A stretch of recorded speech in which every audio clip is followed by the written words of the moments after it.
All right, this is Kelly Latimer, ELL teacher down in K1. I'm going to go over where are we now and some considerations for language acquisition. So, first and foremost, when we think about our instruction, we need to remember that all of our students are language learners, not just our ELLs, but all of them are learning how to use language appropriately and especially that academic language. It is not something that is just going to come naturally to our students. It's something that has to be modeled and explicitly taught to them. So, when we're thinking about planning our lessons and thinking about this PLC process and how we want to formatively assess our students quickly to see how they're doing and then change our instruction as a result. This is one really, really great way thinking about the language in our lesson that can help us do that. So, the language that the students will need to use to master the content and show their thinking has to be taught and modeled. I was reading this article recently, and the question was, who is really doing the learning in your classroom? So this article was talking about how the one who does the talking about the content and about the learning is the one who's doing the learning. In traditional teaching, teachers typically talk in their mini lessons, and most of the day, 70 to 80% of the time, they are taking up the talking and the learning and explaining. Whereas this article suggests that we try to get that down to 5 to 10% and let the students tell us what they're learning and what they're thinking. So when they do this, they're learning through the experience of talking and from hearing from other people. And we need to really give them lots of structured opportunities for interaction to explain what they've been learning. When they do this, they're more actively engaged in their learning. They start to take ownership of their learning. It helps them to build vocabulary and that academic language that's going to be really important for them later in life. And they begin to feel more comfortable with their peers in their classroom. So, incorporating language and academic language and structures to help them to be able to talk about what they're learning and thinking is really important. So, some examples from how we do this in our classrooms. I got some examples from Emily Gertis and I co-teach in first grade, and then I also got some examples from Cassandra and Autumn. I talked to them about how they do this in their classrooms, co-teaching. So one thing that I know that we've all done with the IRAs recently that we've gotten, on the card for the IRAs, it does pull out some vocabulary for you, which is really nice.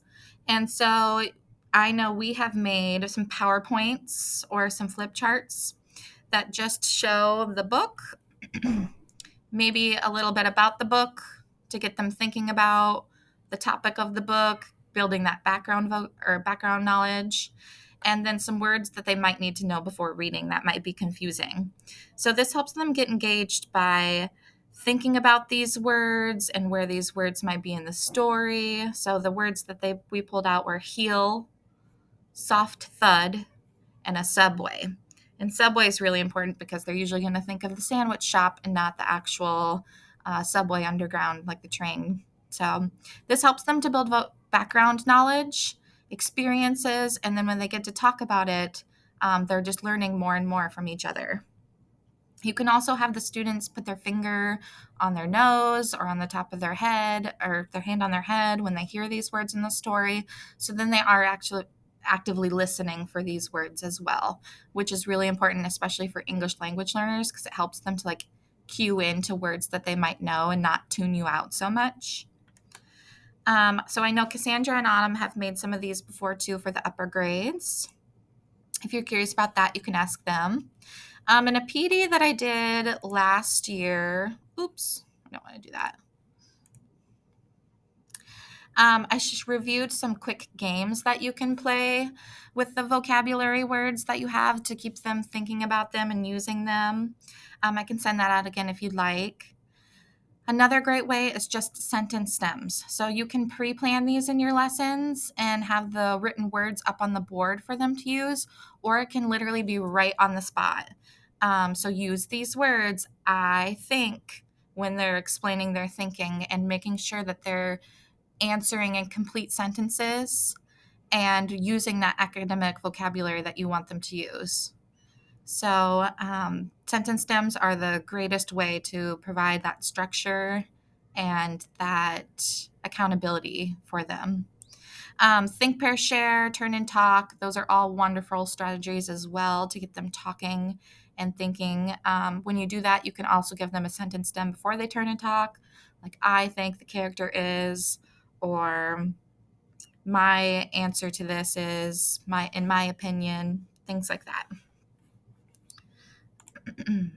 Another great resource that I wanted to show you guys was this YouTube channel. So this YouTube channel is just called the Teacher Toolkit, and it has 1 to 3 minute little videos that are all great strategies for language learners. I mean, it just goes on and on and on. Nonverbal signals, concept maps. The one I really liked back up here was accountability talk, which shows some of those sentence stems and how you can use them in your classroom.